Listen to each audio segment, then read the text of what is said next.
and delivered an historic victory. Nintendogs are off the hook. With a checkered flag, and Jarno Trulli is going to win his first. 20 years ago, the racing industry experienced a 12-month period like never before. Valentino Rossi wins the Africa's Grand. By the time I'm done running you through everything that happened in this one particular year, I reckon you're going to be fairly shocked, and hopefully filled to the brim with warm, fuzzy, nostalgic joy. So let's jump in the TARDIS and head back to January the 1st, 2004. A new year, a new dawn.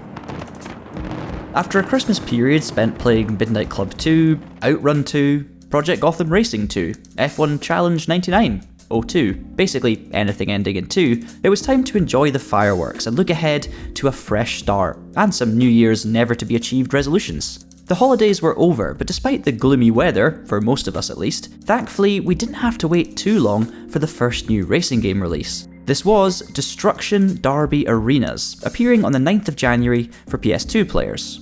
And continuing the theme of gloom, it was so average that it essentially killed the Destruction Derby series. Although saying that, there were other games that we're going to mention later that probably contributed to that as well. Given all of the hype I've been building, you were probably expecting a slightly better start, but fear not, it's still early days. It was only weeks later, in February, when the racing games started to ramp up, as we took to the berms in MX Unleashed. The dirt tracks and stadiums of America held frenetic battles, thanks to AI rivals that could fight with the best. It was a halcyon time for dirt bike racing games, created by Rainbow Studios, the same Rainbow Studios that still develops this type of game to this day, but more on that later. Another handful of games would appear through March and early April, but in all honesty, none of these really had any significant long-term cultural impact. I mean, I'm sure Digimon Racing on the Game Boy Advance was a fun experience, but you probably wouldn't hang it in the Louvre. MTX Moto Tracks was probably the pick of the bunch, but it's fair to say that over a quarter of the way into the year, things were fairly underwhelming. The Pure Getaway had turned into a bad opening stint. Something needed to change. Just a kernel, a spark capable of igniting the engine that could begin to turn the tide in a more positive direction. And that seed, that glimmering beacon of hope, would appear in the form of a man, and his name was Rick Irving. Ugh, I'm going for a crap. Yes, the second installment from the esteemed Toca race driver trilogy released on Tuesday the 13th of April 2004. Well, for Xbox and PC players at least. Those with a PlayStation 2 were going to have to wait until October. And no, this particular title wouldn't go on to achieve what I would call Tier 1 legendary status. In fact, in many ways, you could argue this middle child is the least well remembered of the three. But this is by no means a critique of the game itself, which was, by all measures, a success. It was a step up from the original in many areas, with better visuals, handling, content, track design, and less badly aged cutscenes. Marginally. Stomper Monaghan, Australia. Faster than a greased weasel, mate. Don't you forget it. It couldn't be matched in terms of motorsport variety, and this key strength was taken advantage of through the career mode and its structure. 8 seasons of racing, jumping from one discipline to the next, with a cutscene-based story adding some immersion and backstory to it all. I think there are a couple of good reasons why this game maybe isn't quite as fondly remembered as the other two. First of all, it's not the original, it's a sequel, so even if it is better than the first game in pretty much every conceivable area, it's never quite going to hold the same gravitas in the long run because it wasn't the first to do it. And then of course, Toca Race Driver 3 came along, and well, it was a step up from Toca Race Driver 2 in pretty much every conceivable area.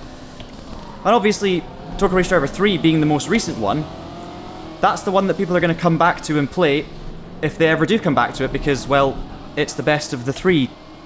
So, I kind of understand it, but it's a shame because obviously it's still a superb game. If you were a fan of these games, by the way, we do actually have a full playthrough series where I went through the World Tour mode on Toca Race Driver 3, one of the first things we ever did in the Traxion channel, so if that interests you, go and check out. There's a full playlist and you can catch every single episode. But I think another reason this game went under the radar is probably because of what was still to come. Because obviously in 2004, this was a great game and everything, but somehow with all the competition it still doesn't really reach the top of the pile for the year. But with all of that being said, at least the year was actually up and running. Early May saw another revered sequel hit the shelves, this one being Xbox exclusive Rally Sport Challenge 2. Created by Digital Illusions, who would soon become DICE, the team responsible for the Battlefield series, this would be the first rally-specific title in what would turn out to be an unprecedented year for the genre. Its review scores were eye-watering, and you'd be forgiven for thinking that rally gaming wouldn't get much better than this anytime soon. Just hold that thought for the time being. Then, in June, an often overlooked party racing game was released that, according to Traxion editor Tom, made him laugh so much his side split. And that was Mashed, a little-known isometric top-down game where you needed friends to make the most of it, like most things in life. Back in 2004, how I would find out about games was reading magazines, and this got a 9 out of 10, I think, in the official PlayStation magazine. And so, bought it, got some friends round with a multi-tap, and the aim is like an old Micro Machines game where you have to reach the top of the screen, and if your rival's at the bottom of the screen or further behind, the round stops, points are awarded, then you're immediately back on the track, and you go again. And the winner, it ultimately gets the most points, but the racing is so frenetic and the handling was a bit weird, so you're weaving around a lot, and there's weapons involved in there as well. There's never a clear favourite, and that makes for just a really fun racing party game. Driver 3 was perhaps a more widely recognised release just days later. Sorry, did I say Driver 3? What I meant was Drive 3R? Drive 3R? No, this is terrible. Mind you, the marketing department had a lot of work to do trying to convince customers to part sheets for such a turgid mess. Poor handling, an underwhelming plot, and graphics pop-up. Given the lofty reputation of its predecessors, it was clear that Drive 3R was released in an unfinished state. But things were about to kick up another gear, again thanks to Codemasters, with its second racing game in as many months. That doesn't happen very often these days. IndyCar Series 2005 was released in 2004 and simulated the 2003 IndyCar season. Confused? You should be. Featuring the lionised Indy 500 race, this game was more simulation than arcade in its approach, with advanced car setup options, officially licensed cars and tracks, solid drafting mechanics, full course yellows, and animated pit stops, all adding to the realism. It was also solid, like concrete wall solid.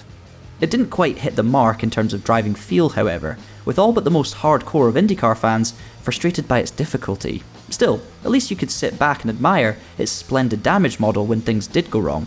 Sadly, this is the last official seasonal IndyCar game to date. Let's hope that changes in the near future. Traxion features editor Ross has written a full retrospective on this game, by the way, which you can find over on the TraxionGG website linked in the description. Speaking of Ross, this next game is one of his all-time favourites, and to be quite honest with you, it's the same situation for me as well. As a matter of fact, Ross and I actually still play this game in 2024, albeit with a few mods and tweaks. And the reason we still play it is the same reason that people still watch Shrek 2 in 2024, which was also released at the same time, by the way. And it's because, quite simply, it's phenomenal. Richard Burns' Rally has its own unique story. Unlike any of the other big hitters from this year, it wasn't exactly an instant success. In fact, given that development studio Warthog was sold to Gizmondo a year later, and everything went belly up soon after, it was arguably, much like the handheld Gizmondo console itself, a catastrophic failure. But like Vincent van Gogh's artwork, time would be kind to this game's legacy. This masterpiece would go on to become the purest rallying choice for the next 2 decades, and honestly, I wouldn't be that surprised if it's still the purest choice for another decade, because there's just something so incredible about the way they've done the physics, about the tyre model, the suspension. It's so far ahead of its time, to the point where it still feels ahead of its time now. I think the original team put so much effort into making this as good as possible, they just weren't able to focus on commercialising it, and because of that, it was pretty much a commercial flop. As much as a commercial flop as Agent Cody Banks 2. It's not like the game was badly reviewed, it was just misunderstood. And obviously over the years, people have modded it and improved the sounds and took the physics and created the game that we all play today, but this is the original game that I'm playing right now. It's just such a shame that the original team behind it weren't given the years to actually turn it into what it could become, and what it would become. The other funny thing about this game, of course, given its age, is how good it is with a modern steering wheel and pedals. I don't think wheels and pedals could keep up with the hardware in the actual game at the time, which is just awesome. I'm so glad that Richard Burns' name is on this title as well, and it will be for eternity, because it's certainly a fitting title for that name. So, we're now past the halfway point in the year. It had started slowly, but good things are beginning to happen, even if we didn't quite realise that at the time. Probably too busy messaging each other on Motorola Razrs. As summer neared its end, however, the true heavyweights started to warm their engines. Just before we get onto that, however, if you're enjoying this video, please do consider leaving us a like and subscribing to the Traxion channel so that you don't miss future racing game videos just like this one.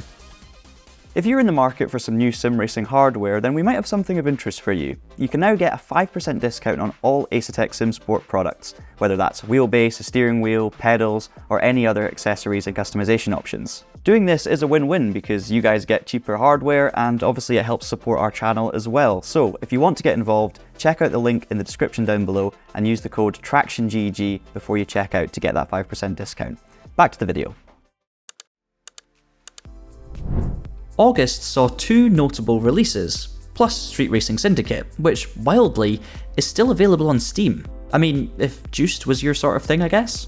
First up, after updating the music on our MySpace profile, we were playing Driven to Destruction in Europe, or Test Drive Eve of Destruction, as it was known in the US. If January's Destruction Derby Arena was a crushing disappointment, then this was a pleasant surprise. On the surface, this was old cars smashing into each other with a crunching damage model. But cleverly, it enveloped you into the American Derby racing scene with a semi-open world section where you purchase upgrades or new rides from a scrapyard. You would also race rivals on the way to a race, then smash into them on the track, or in a figure-of-8 layout, and even demolition derbies. The damage to your car was permanent, meaning buying repairs or just trading it in for something less damaged. It was capped off with a benign handling system and wacky event types such as suicide mode or even buses. This underrated gem was created by Minnesota-based Monster Games, which these days is owned by iRacing and will be making next year's NASCAR 25 title. And then, rather fittingly, came the official EA Sports NASCAR game of 2004. NASCAR 2005 Chase for the Cup.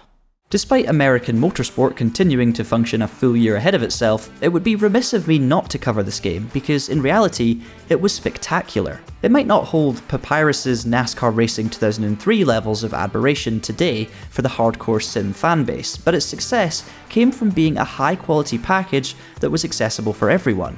And we can't not talk about Hail Melon. That's right, Ross Chastain credited his 2022 Martinsville Miracle move to his time spent on the GameCube version of NASCAR 2005. So there we are. This next one is probably another game that the Melon Man would have loved back in the day. In fact, anyone who had the pleasure of playing this game probably still gushes about it to this day if they're ever given the opportunity to. One piece of music, one opening line that will instantly bring on the goosebumps. And thanks to copyright law, that's probably all we can let you hear. Not every game centred around destruction gives off this much positive energy, yet Burnout 3 Takedown was bursting at the seams with it. This was an explosive ball of joy, noise, colour, and crunching metal. Its World Tour mode formed the spine of the game, progressing you through location-based events, which would unlock in groups. So even though the overall experience was linear, it never quite felt that way, as for basically every event, you were given a choice on what to pursue next. The varied event types kept things interesting, whether you were racing, crashing, or more often than not, doing both at the same time. And the pace of this was spot on, always moving forward, never too far from a new vehicle, category, or location to unlock. I think just about the only thing I can criticise here are the dull 3 paint jobs you had to put up with for most of the vehicles. A bit less blue and red would have been nice every so often. The soundtrack was typical of an early noughties smashathon, which in my totally biased opinion was magnificent. I'm not saying I would listen to all of this nowadays without purpose, but when smashing through a game like this, it just feels spot on. The physics and the handling are just exactly what's needed for a game like this. There's just no superfluous complexity, no unnecessary realism. It just flows really well and allows you to just, chain the corners together. When you do nail a sequence, it is incredibly satisfying, which with a game like this is what's really important. And speaking of incredibly satisfying, that feeling of a late takedown, just managing to wipe someone out into a wall, magnificent. The balance is there as well. I mean, there's enough corners to keep things interesting, enough different locations and circuits, but None of the tracks are overly tight, you know, they all have a good flow to them. You can carry a lot of speed, it's essentially flat out action most of the way. And I love that 20 years later you can just pick this game up, play it, and get used to it again within literally minutes. And we can't move on without mentioning crash events. The perfect party game, over 100 scenarios, woven into the World Tour mode, or single player, crashing with purpose and a ranked objective, and the oil tankers and cars and trucks piling in is just so satisfying and rewarding. Overall, just a really well thought out game for its time. And the great news was, games like that just kept on coming. Towards the end of September, we got our yearly official Studio Liverpool F1 title, which, unlike the American games already mentioned, was actually named F1 2004 this time. I'm glad someone was being sensible. This was yet another solid annual release, albeit unspectacular, and a Sony exclusive, therefore only available to PlayStation 2 users. At least those of you on Xbox had Burnout still to play, so it's kind of hard to complain. 2 days later, and Techland's Expand Rally launched on PC, making this the third fully fledged rally title of the year. And obviously, I'm sure they used everything they learned here in order to make Dying Light and Dead Island in the future. Now, the other funny thing about this, it is actually available on Steam right now. So I'm currently on here, you can see there, Expand Rally. It does say release date 2006, but I know that's not true for the original Expand Rally. Should we give it a go? I mean, I've never played this before, so what better way to find out what it's like? Here we go. Now I have, by the looks of it, managed to get the wheel set up properly and working. Looks like it's automatic gears as well. It's obviously more arcade than sim, but yeah, it feels fairly smooth, just not on the steering wheel. Now this game did review favourably, by the way, back in the day, which is why I'm also playing it. It got a good score. I mean, it's not Richard Burns Rally, I can tell that already, but people liked it. And I mean, even with this wheel again, it seems to be working fine. There's 4-speed back. Yeah, just another rally option.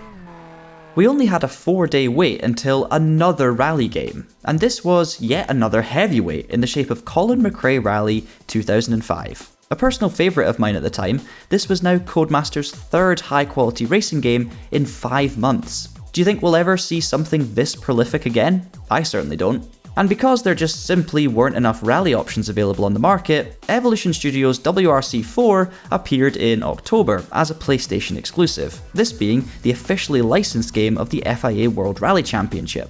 Just when you thought it couldn't get any better. And it's worth pointing out that despite a less engrossing career mode than Colin McRae Rally 05, we actually thought the driving experience was more rewarding.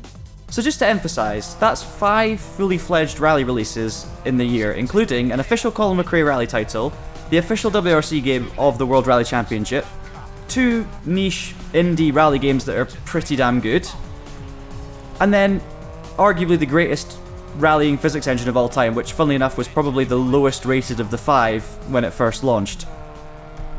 Holy sh! Whilst all of this was going on, Game Boy Advanced players received the climax to the ever-popular F-Zero franchise, aptly named F-Zero Climax. And then, Climax Studios of all things, would bring out ATV Off-Road Fury 3, the last iteration before the MX and ATV brands would be smashed together in the same game, forming an all-new franchise still active to this day, MX vs ATV, bringing a climax to this sentence. Drag racing fans got their yearly official IHRA game, which was, well, better than the year before, although that's not exactly saying much. But something far less awful was the birth of a new franchise on the 5th of November, and this was Bugbear Entertainment's FlatOut. This is of course the same Bugbear that made Wreckfest and are now making Wreckfest 2, which is coming fairly soon. In fact, playing this original FlatOut, it's very, very clear to me that this is essentially the genesis of Wreckfest. The career structure is super simple, it's just 32 events, it's very linear, you play through, you can upgrade your car as you go, make it faster, but also you can't store cars, so if you buy a new car, you lose all your upgrades from the previous one. So there are lots of imperfections, but it's the first of its franchise, which makes a lot of sense. But there's so many of the good things about Wreckfest that were born here. I mean, the AI's, I guess, spontaneity. They just randomly have crashes, they decide to, wreck you or they wreck each other, and it's just awesome to see the damage that the cars will take as well. I've obviously kept it quite clean in this first lap, but I promise you it gets quite intense. I mean, the physics are actually pretty good. I'm playing on PC now on Steam, and okay, it may have been updated, or things may have changed since the initial launch back in 2004, but this is playing really, really nicely. The driving physics, they are fairly benign, but it feels pleasant. The force feedback works well, it's all controllable. It just feels like early Wreckfest, genuinely. I think the big difference between this and some of the other Destruction Derby games from 2004, like Test Drive Evo Destruction, which we saw earlier, of course, is that, I guess, things actually move. Things, roadside furniture, these things can be damaged. It's not just invisible walls. The only thing you can't drive through in this game is solid concrete. And to be fair, you can't really do that too easily in real life either. Okay, maybe Armco you can't drive through either. Can you drive through this? Yep. Okay, rocks. You also can't drive through rocks. Good to know. One more fun fact for you. This arguably wasn't the best franchise to launch on the 5th of November 2004. Because the first Incredibles film also released on that day, and that is tough competition, let's be honest. Oh! Forgot about the ragdoll. So, you thought Electronic Arts were content with just publishing NASCAR and Burnout? Of course not. It's 2004. It's time to spray on that tribal paint scheme, turn those pulsating neon lights on, and crank up that Riders on the Storm, as we are about to plunge into the explosion of nightlife that is Need for Speed Underground 2.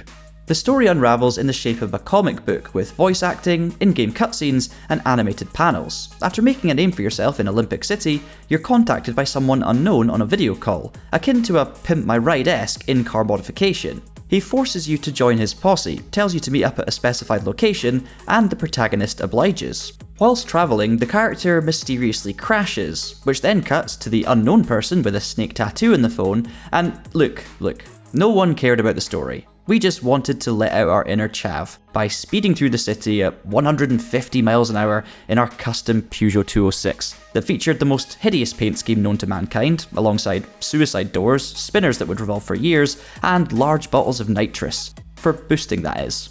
Alongside the mountain of customization options were the large number of varied race events too, those being drag, drifting, Street X, circuits, and so much more, all tightly packed into a small open world area. The most surprising thing about the sequel is that it was released to the world less than a year after its first spin-off outing within the Need for Speed universe, which is utterly bonkers to even consider for the modern gaming industry. Ever since then, fans have been screaming out for this duology to become a trilogy, or just anything that features the same amount of customization that was showcased in Underground 2. Please EA, we'll even take a remake. What an insane year this was. I mean, even though we knew the games were good at the time, I don't think we could have quite imagined just how legendary so many of them would become. And then you had the annual official Motorsport Series based games, which were all really good. You had obviously Codemasters dropping 3 Tier 1 racing games in 1 year. And then for rally fans, I mean, jaws were on the floor. It's just sensational. The run-up to Christmas wasn't without a notable launch either, with Namco's Ridge Racer appearing on PSP. Anyone remember those? Albeit only in Japan for the time being. And again, with a Metacritic score of 88, it was deemed an overwhelming success. Just banger after banger, month after month. But now, just like the Friends TV series did in 2004, it's probably time to wrap things up. We hope you've enjoyed this little trip through time, and that it's brought back some great memories for you, like it's done for us. Until next time, thank you so much for watching, and have a great... wait. I'm gonna stop me there, because apparently there was one more racing game that slipped through the cracks of 2004. A game that, for some reason, made its first appearance in Japan on the 28th of December, mere moments before the end of the year. But given how many cultural icons saw the light of day in the months before it, everyone was already playing an incredible racing game. Surely, something launching 3 days after Christmas with this level of global competition was going to go unnoticed.